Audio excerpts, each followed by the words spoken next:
Can y'all even believe 2025 is literally over? Like, what? That's even like such a crazy thing to even think about. I feel like the ball just dropped from 2024 to 2025, and now you're telling me it's 2026.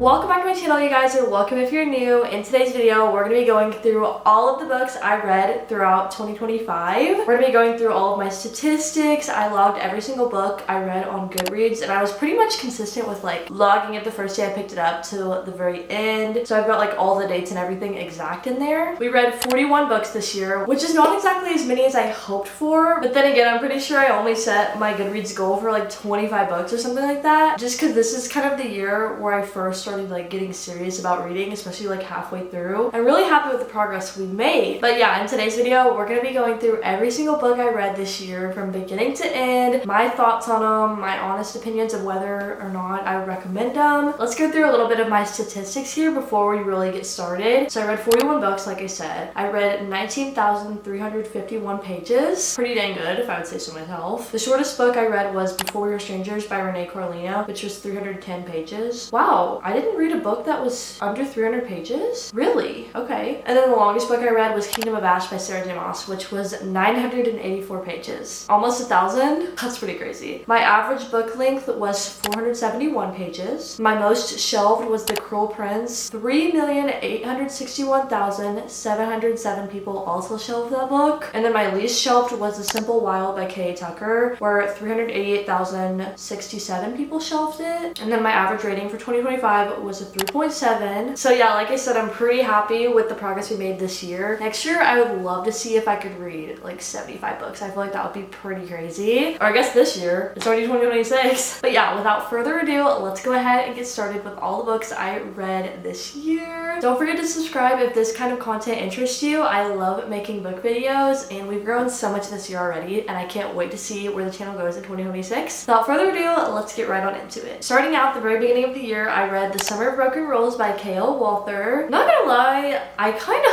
don't really remember exactly what this book is about too much. Like, I know it's a YA, and I know these people go to like Martha's Vineyard for like a wedding or something. It's very much just like a vibes book, you know what I mean? Like, there's a cute little groomsman the girl's interested in. They play like this game of assassin, I'm pretty sure, and it's very much just like cute and simple. Not super memorable, but I really did enjoy it whenever I was reading it. I did it for a reading challenge, which was a really interesting choice for me to read. Y'all are probably like, you read this book in January? Like, that's kind of an interesting choice to read a summery book in the middle of the winter, and yeah, I would agree. I kind of read it just because I was like experiencing a seasonal sadness. I was ready for summer, and it was in a reading challenge that I filmed here on my channel, so I ended up giving it 3 stars. Could honestly be slightly different. These ratings were like before I started putting, if I put like a 3.5 or 3.75 or whatever, but 3 stars seems pretty accurate for what I remember about it. Then guys, as we know, I was in the middle of reading the Throne of Glass series at the time, so then I picked up Air of Fire by Sarah J. Maas. This is, I guess, the 4th book? Yeah, technically the 4th book in the series by her. Guys,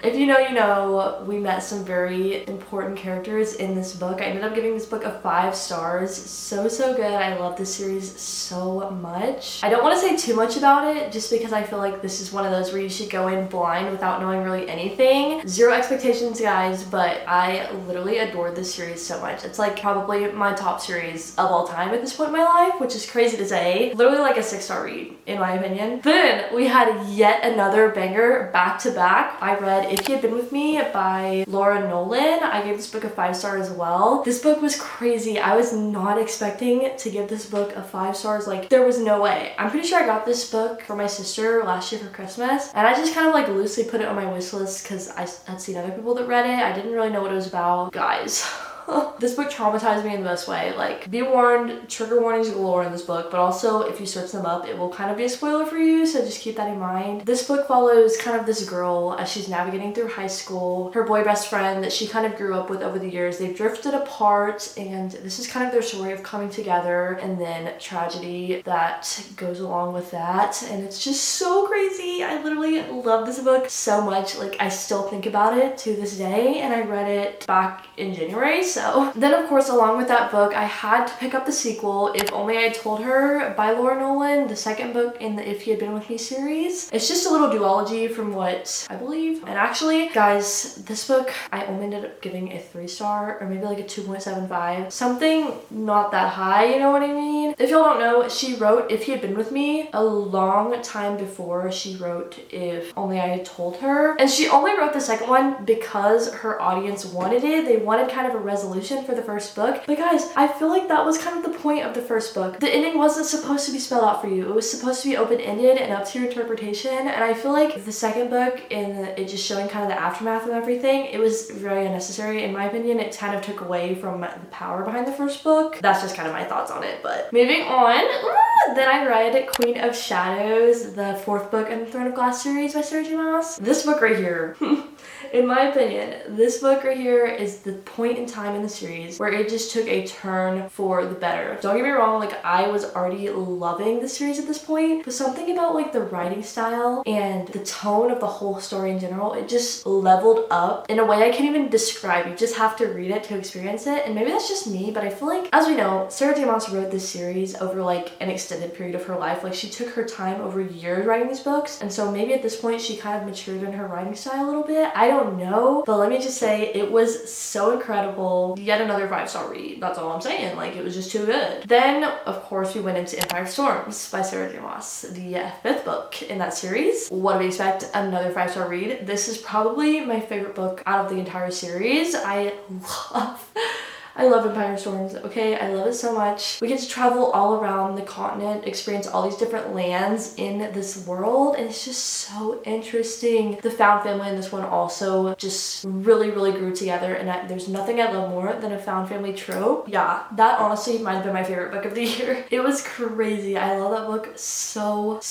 much. And our main character, yo, like, could she get any more selfless? She's just perfect. They all are. Please just pick the series up. It's so good. Then naturally went into Tower Gone. Of course we did it. The 6th book in the series. Now, let me just say, actually, yeah, I'm gonna backtrack a little bit. We didn't read these back to back. I, in fact, tandem read them together. So if you look it up, there's kind of a guide on which chapters to read in what order, because basically the 2 books take place in different areas of the world simultaneously in time. I'm so glad I read it because there's so many things that went on at the same time that I wouldn't have really comprehended fully if I didn't read them at the same time, if that makes sense. And I feel like the guide is just perfect. Like, whoever made that had it to the T, perfection. This book follows different characters, obviously, different part of the world, and I in fact love this book so much. So many people thought it was boring. I did not. I actually really enjoyed the story. Experiencing this different part of the world, it was so different, unique, and I just thought it was so magical feeling. I loved it. Of course, yet another 5-star read. Now, how you may ask, am I supposed to move on from this series? I don't think I have yet.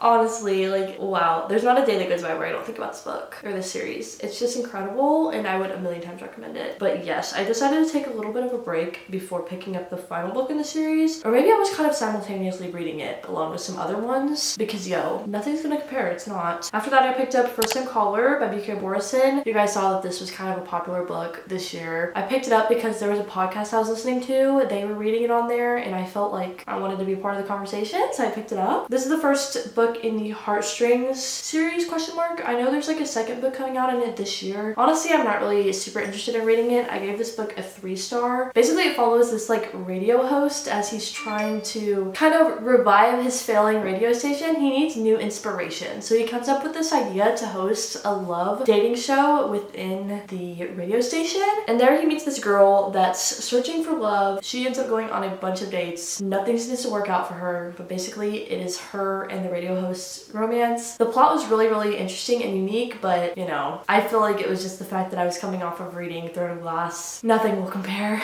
Okay, then I read Bee Tree by Emily Henry. I ended up giving this one a 4-star. This was a pretty good book in my opinion. I read it when I went on vacation, which helped a lot. Something about just associating the memories of books with like trips or important milestones in your life, like it just brings them on a whole new meaning. You know what I mean? Like they just become that much more special. But yeah, honestly, I don't know really why I gave this book 4 stars, the more I think about it, it's not that good to me. Like, don't get me wrong, I do love a good Emily Henry. I do want to get through her entire backlist. Obviously, y'all can see back here, I've got quite a little collection going so far of Emily Henry books. But yeah, the more I think about it, I just don't even really remember what exactly happened in this book. And I keep reminding myself of it, and then I just forget again. Like, what does that say? I don't know. But basically, let's see. Oh yeah, there's a romance author and a literary fiction author. And they're both kind of struggling with a little bit of writer's block. So they decide to kind of switch genres with each other and see if that gives them a bit of more inspiration. And yeah, it's their romance. The title of the book and the cover and all of that is a little bit misleading in my opinion. It's not like a beach read how you would think it is. Like, don't get me wrong, it's a book you can easily read on the beach, but like, I was expecting them to literally be on the beach and they were not. So just keep that in mind. Oh, did I say I gave that one a 4 star? Okay, and then I read A Little Life by Hanya. I'm not even gonna try to pronounce that last name.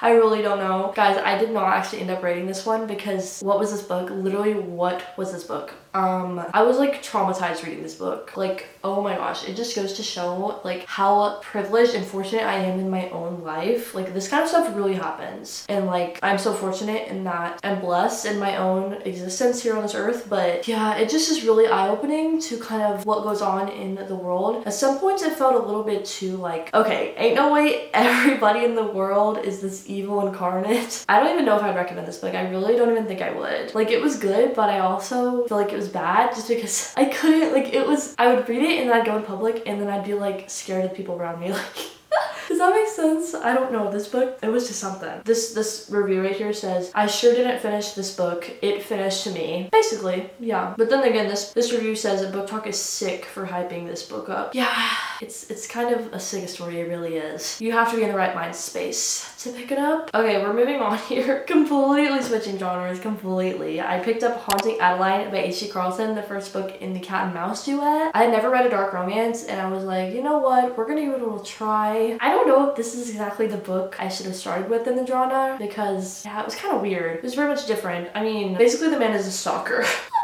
He's a stalker and yeah, but it turns out he really does have good intentions and he really just wants to keep her safe. And also the job he does, I'm not gonna like spoil it, but this man will do anything to make the world a better place. But also it's like so... Like, what's that word where it's like one way, but then it's also the other, like contradicting? Like, he contradicts himself. What is that word? I don't know, whatever. But nevertheless, I give this book a 4 stars. Interesting choice if I do say so myself. I've yet to pick up another dark romance book other than the second book on that little duology, but we'll get to that later. After that, I read The 7-Year Slip by Ashley Poston. Guys, this book, unexpected 5-star read. I needed this so badly after the slump I was going through with Throne of Glass. This is like a mix between genres, okay? So it's kind of like a magical realism mixed with a fiction, mixed with a romance. This was everything I needed and more. This girl ends up moving into her aunt's apartment, and it's kind of like a magical apartment in that she steps in at some points and it transitions her 7 years into the past, to which another person was living in the apartment, a man, hence our romance love interest right here. And guys, let me just say, the themes in this book, crazy work, literally crazy work. We've got themes of grief, themes of right person, wrong time, themes of figuring out what you want in this life and not allowing for anyone's judgment besides your own desires. I don't even remember exactly what all we had in this book. I kind of really do want to do a reread of it, but I just know that it was incredible, pulled at my heartstrings in the best way, and I just literally love it so much. Yeah, it was everything I needed and more. I feel like I really love that genre too, of like magical realism mixed with the romance. It was so good and like nothing I've ever read before. I just needed it, you know what I mean? Okay, then we went into The Boyfriend by Frida McFadden. This is the first ever Frida McFadden book I picked up, and let me just tell you, I think I might have found a new author that I'd be really interested in reading a lot more of her books. I've only picked up 2 of her books at this point in time. However, next year I really want to make it a priority to pick up a bunch more of her books. This book was absolutely crazy. I ended up giving it a 3 star, maybe a 3.5. I don't really remember exactly, but I never really picked up a thriller book, and let me just say, this was a palate cleanser like none other. I'm pretty sure I read it in literally one day in like my 24-hour reading challenge, and it was such a quick read. Like I feel like I literally just sat there, was so invested in this thing, finished it, and immediately wanted to read another Freedom McFadden. Like the chapters are so short and they each end on their little cliffhanger, you know what I mean? So you just kind of want to go through and keep reading and one more chapter before you know you've read the whole book. So good. Basically, let me just try to sum this up as quick as I can here. This girl, she ends up working for this federal penitentiary. Little does she know, her high school ex-boyfriend lives in the penitentiary. He's a prisoner there, and I guess she does know because her testimony is what put him there.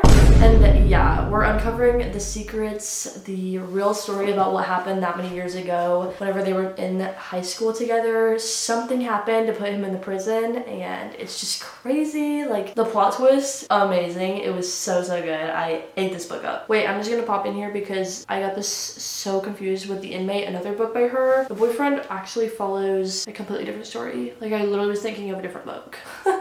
Oops. Okay, this book follows this girl. She's kind of like going through a struggle with dating, and she finds this new boyfriend. He seems perfect until maybe he's not. Something suspicious is going on. People start disappearing, but obviously it can't just be that simple. There's more to the story. Then guys, okay, we read Sunrise on the Reaping by Suzanne Collins. Guys, this is Haymitch's story. If you haven't read it, it's part of the Hunger Games franchise, as we know. Guys, okay, controversial opinion. I actually liked The Ballad of Songbirds and Snakes a little bit better than I did The Sunrise on the Reaping. I don't know why. It was just so interesting being in our villain's head with the ballad instead of Haymitch. Obviously, he's good, but yet we're still seeing the corrupt government, the downfall. It was just so interesting still. Like, oh my gosh, I love this franchise so much. I ended up giving this book a 4 stars. The nostalgia, let me just tell you, this book is so nostalgic. I love it. I literally love this book so much. This whole series, so good. Getting to learn what led to the downfall of Haymitch's character in the series after that.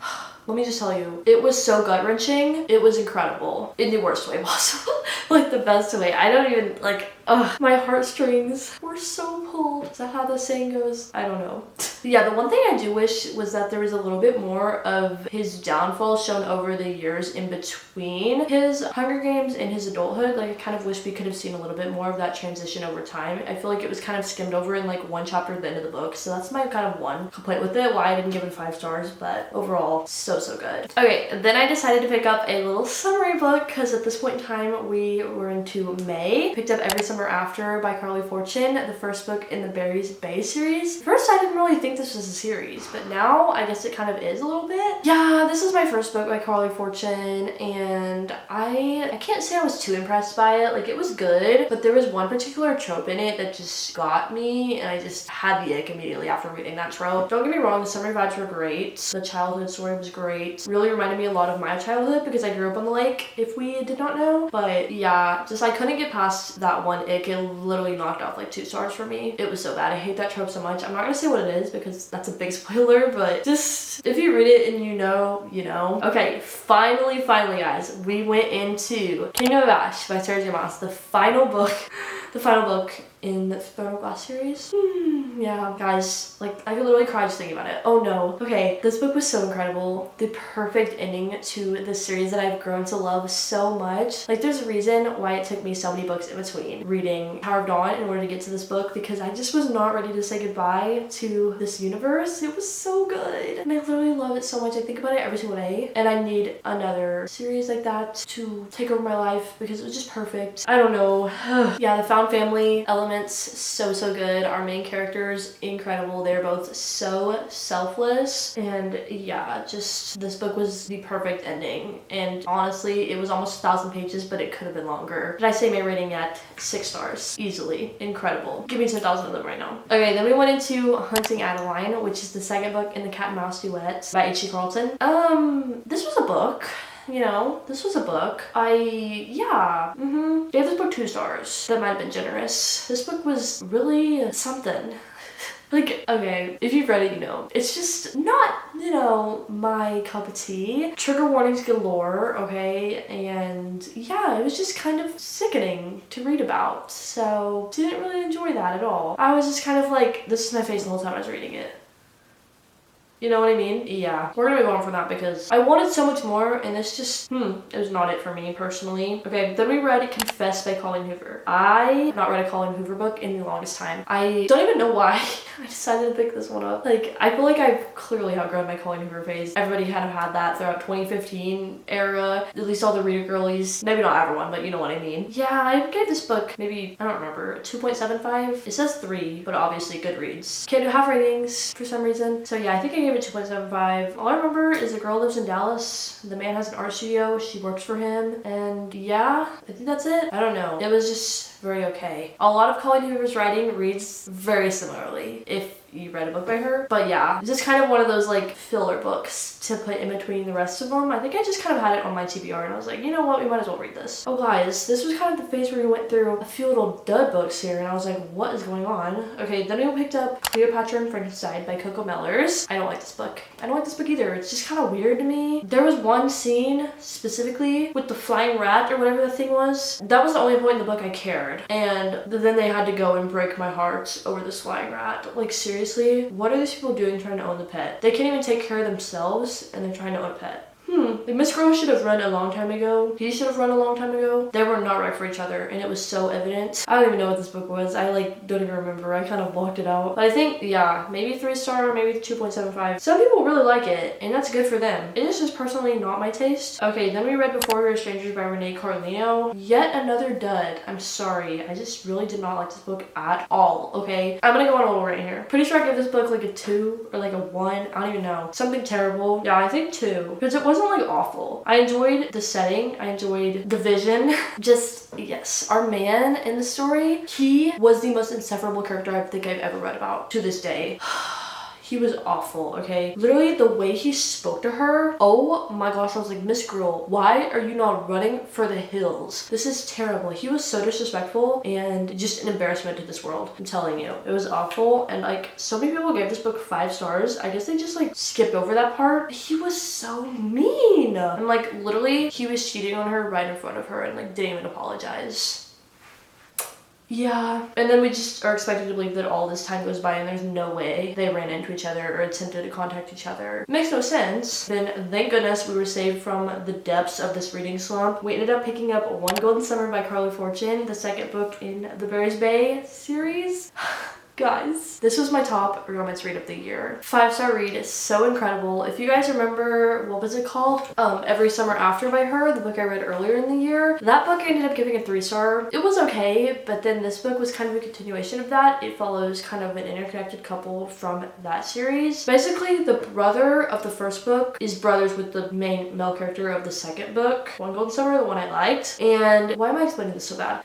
Basically, at this point in time, they've grown up. This character has gone through some serious character development. He seemed like very insufferable and annoying in the first book, but then throughout the timeline of the second book, One Gold Summer, we figure out why it is that he's became this way, the trauma he's gone through, how it's affected his character. And one thing about me is I love a book that goes into the psyche, discovering what in a person's life makes them the way they are. And yeah, the things this man has gone through, like of course he's the way he is, but then the way our main character, I think her name was Alice, yes, and his name is Charlie, the way Alice sees Charlie, sees his real side, opens him up and allows him to heal. Oh my gosh, it was so good. Once again, the lake setting is so nostalgic and perfect and just summery and amazing. I loved it. And then the side with the grandmother also just like tugged at my heartstrings in the best way. Like, oh, this book was so incredible. It was so good. It's so much deeper than it reads at first. Like, you just have to really read the first book, understand his character and how he's become, and then read the second book and just all the pieces will begin to tie in together. And it's just incredible and I love the romance so much. Then we went into One True Loves by Taylor Jenkins Reid. This is kind of an older book. I had it on my TBR for a long time. I know people read it a long time ago. I was late to the bandwagon. This is that book where Emma Blair marries her high school sweetheart Jesse. He ends up becoming a pilot and goes missing while flying over the ocean. He's missing for years. Everybody thinks he's dead. So she goes and marries this other guy that she went to school with. What is his name? Sam? Or no, I guess they're just engaged at this point. And then all of a sudden, Jesse is found. Emma's kind of trying to move on with her life, completely thinks he's dead, but apparently this whole entire time that Jesse's trying to get back to her. Guys, this was quite a way to write a love triangle. Oh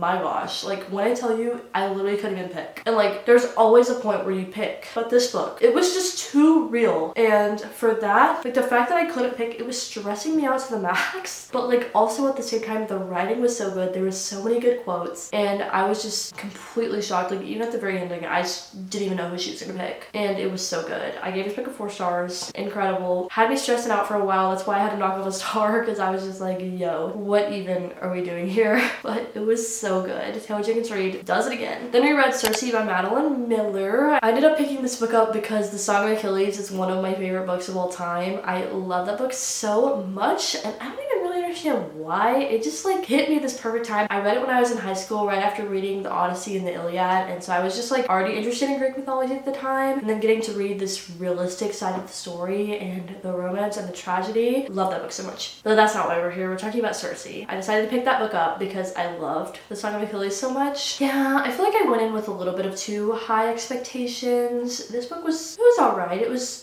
pretty good. Don't get me wrong, it had some amazing themes of especially feminism. It approached the side of Greek mythology that I hadn't really learned about so much. I hadn't really learned about Circe, and so that was interesting. The struggles she'd gone through and how she comes out strong through the end of everything. It was really, really good. I gave this book a 3.75, and I didn't include this one in a reading vlog or anything. I was kind of intimidated by it, and honestly I'm glad because I just read it for myself at the end of the day. Okay, then we picked up another Frida McFadden book. We picked up The Inmate by her. Guys, I gave this book a 4 stars. This book was so good. Oh my gosh. This is one of those books where you read the epilogue and that's what makes the entire book. It was incredible. This was like the perfect thriller I needed. I'm pretty sure this is when I was doing another 24-hour reading challenge or something maybe, but it was just like the perfect palate cleanser between a bunch of like more intimidating books, if that makes sense. Wait a minute. Oh shoot. Oh, I got the boyfriend in this one mixed up. Wait, or did I? This is the one I was describing earlier. Oh no. Wait, I got confused. This is the one where the guy in the prison is her high school sweetheart. What was the other one? Oh no. This is not good. Oh, wait, I got this completely confused. Let's just pretend this didn't happen. Yeah, this is the one where the epilogue was absolutely crazy. This is the one that I was totally not expecting to be this insane, and yeah, that's why I gave it 4 stars. Way more memorable than the other one I gave a 3. That makes sense. Okay. Then we went into another Carly Fortune book. We picked up Meet Me at the Lake by her. Yeah, I think I set myself up for failure with this one too, because I really had high expectations for it, given I read One Golden Summer and gave that one such a high rating. Yeah, I ended up giving this one a 2 star. Basically, this girl, she's kind of like escaping to the city, Toronto. She grew up on this lake and she's tired of living there. She wants more for her life. She's trying to discover what she wants whenever her mother ends up having this tragic accident, and she has to go home to the lake, take care of her mother's kind of like vacation hotel style resort at the lake. Basically just abandoning all of her dreams and having to take over this lake house. I feel like the themes were really good for this book. She kind of discovers what she really wants out of her life, but however, the male main character of the story ruined it. I'm sorry. He was awful. It's like he did something wrong and then she was chasing after him like a little lost puppy, begging for him back, and I'm sorry. What are you doing, Miss Girl? What are you doing? Are you not the prize? He's supposed to come after you and he clearly wasn't going to, so what are you doing? It was just not so good. We're gonna move on. The next book we read, Things We Never Got Over by Lucy Score, the first book in the Knock 'Em Out series. Guys, this was kind of like the first little interconnected romance series that I read so far, and it was pretty good. It's kind of like a small town read. It's a very, very large at a charge. It's a slow burn to the max. I was not really expecting that, but the 3 are back here. They're all 3 very much a slow burn series. Yeah, the first book follows, who is it again? Let me look.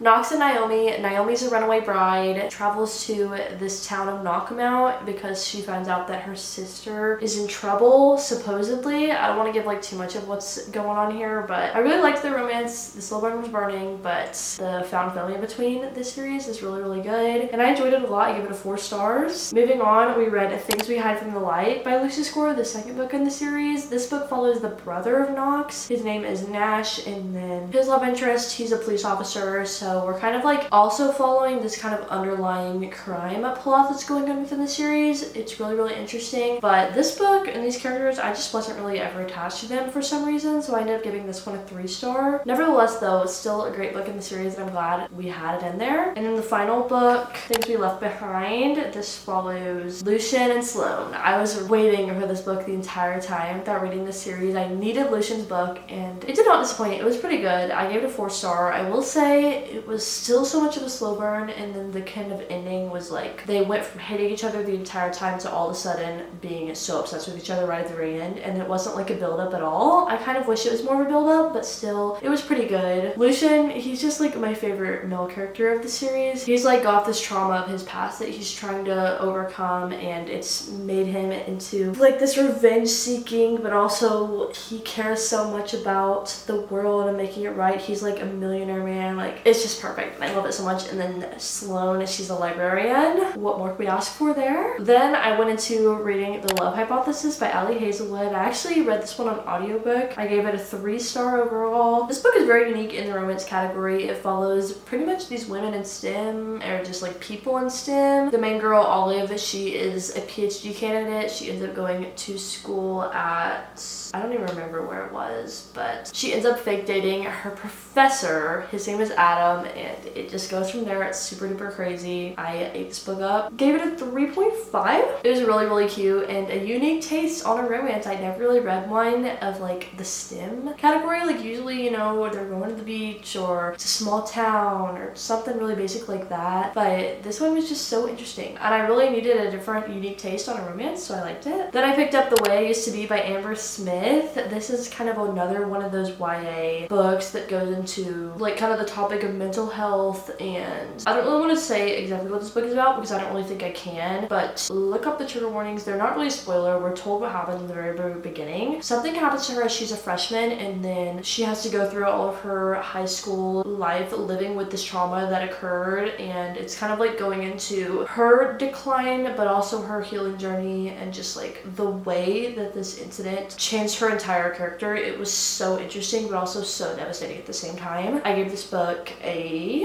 3-star. So then, guys, I decided that I needed to pick up a few more fantasy books because I had just been reading so much romance and fiction that I needed another good fantasy book, you know what I mean? So I decided to film a fantasy book reading vlog. First book I read in that was Quicksilver by Callie Horror, the first book in the Fae and Alchemy series.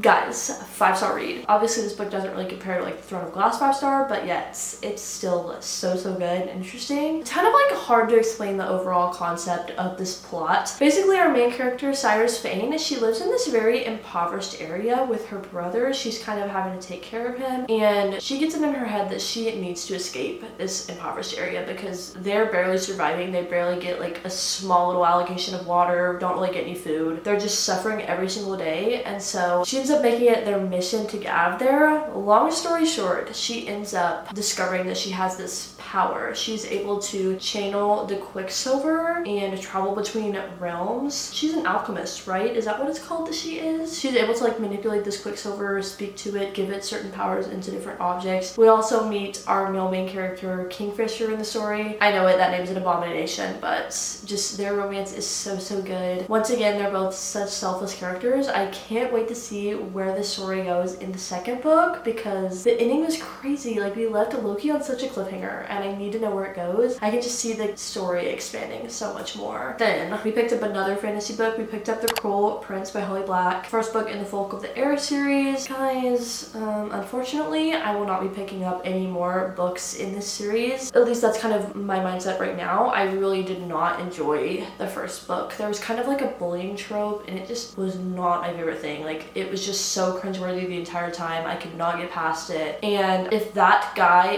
ends up being the love interest, which I'm pretty sure he's going to be, like, I just can't. I can't. And also, it's just like not the kind of fantasy I really like. This one's a little bit more whimsical, whereas I like more of a war and stakes are high and like, I don't know, a little bit more intense than just like a whimsical fairies in Wonderland. That's not really my kind of fantasy, and that's definitely what The Cruel Prince is, so just know that going in. I gave it a 2-star. Then we picked up People We Meet on Vacation Vacation by Emily Henry. This is one of those that, you know, has been on my TBR for a long time. Not like my physical TBR, but my mental TBR. I knew that it was becoming a movie, so I wanted to pick it up. It's kind of more of an older Emily Henry book. And yeah, it was pretty good. I gave it a 3-star. Basically, these two best friends, Poppy and Alex, we follow this story of them going on a summer trip every single year to keep their friendship going. They pretty much have such a passion for travel, especially our female main character. And yeah, something happens on one of their trips that kind of leads to like a friendship breakup, and then we kind of see them coming back together trying to repair this friendship, and then it later leads into a relationship. Couple things that kind of didn't sit right with me with this book. At first, whenever I was reading it, I read it on audiobook, and for some reason in my head it was like a past and present timeline, but then the past timeline, we're actually going from years up in time. Like you start out with one summer vacation, and then the next you go to the present, and then the next past timeline is the next summer vacation back to the present. The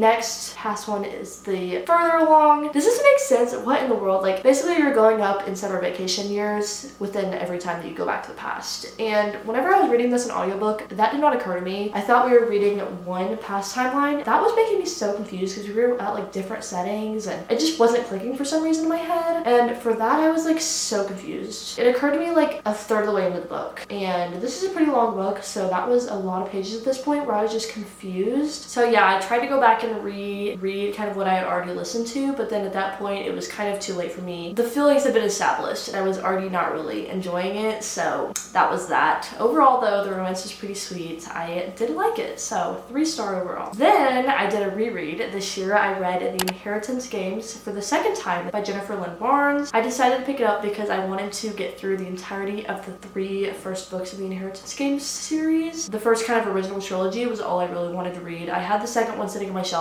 and I just wanted to kind of complete a series, knock it off. I've forgotten a little bit of what happened, which is why I did the reread. I gave it a 4-star the second time I read it. The first time I gave it a 3, but honestly, it was pretty dang good. I really did enjoy this book a lot. It's kind of a YA mystery. Basically, this girl, Avery Kylie Graham, she ends up inheriting these millions and billions of dollars from this man that passed away, and she's not related to this family at all. So it's really confusing why she's left in the will whenever she has nothing to do with this man or his family. And basically we're trying to figure out throughout the entirety of this little series why she was left this will. It was really interesting. Lots of puzzles and clues and riddles. The chapters were all really short, so you just kind of felt like you could keep flying through the pages. Shortly after that, I picked up The Hawthorne Legacy, the second book in this little trilogy. I gave this one a 4 stars as well. This book picked up right where the first book left off. The story kind of just felt continuous all throughout. We went to more places in this one, experienced new little things with her. So much money. It's just very interesting to read about. 4-star for that one as well. Finally, I picked up The Final Gambit, which is the third and final book in the first original trilogy. There's more books that she's written since then, but honestly, I'm pretty good with just these 3. I gave this one a 3.5. I said on here the beginning was a bit slow in my opinion, but the ending really picked up. Love these characters so much. As I said, this one kind of took a little bit of a notch down from the first 2 books in the series, but nevertheless, such a great ending, and I enjoyed it a lot. Then I decided to pick up Throttle by Lauren Asher. This is the first book in the Dirty Air series. I think there's 4 books, and I own all of them, so I'm kind of slowly chipping away at them over there. I gave this one a 3.5. It was just kind of, you know, low-key a bit like trashy writing. That sounds terrible, but like, it's just kind of like a filler book. You know what I mean? Like, it's not gonna be great, but it is gonna be like something you can just pick up in between your more epic reads and give yourself a little bit of a break. We follow the romance between Noah and Maya. Noah is a Formula 1 racer. Maya is just there because her brother is another Formula racer. Pretty simple. I don't want to say too much else. I liked it. Then we picked up Lightlark by Alex Astor. This is the first book in, what is it called? Oh, I guess the Lightlark series. I gave this book a 4 stars. I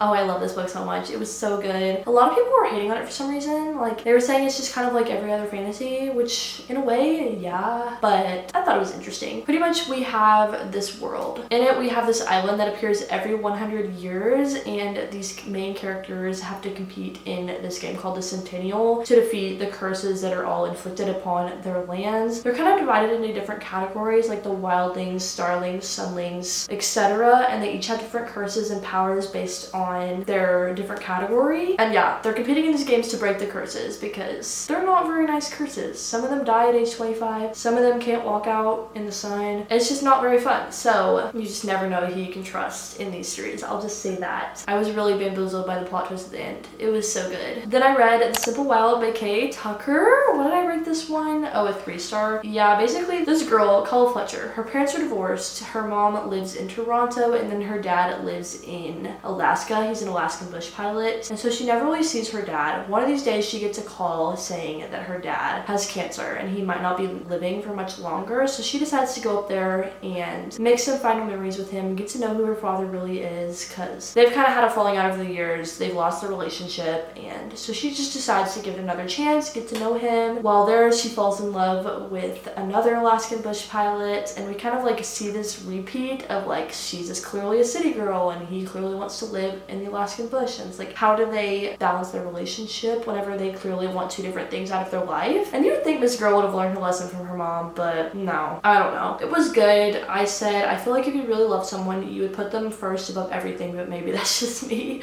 Still really enjoyed it. 3.5 stars overall. Okay, then we read Twisted Love by Anna Huang. This is the first book in the Twisted series. I gave this book 4 stars.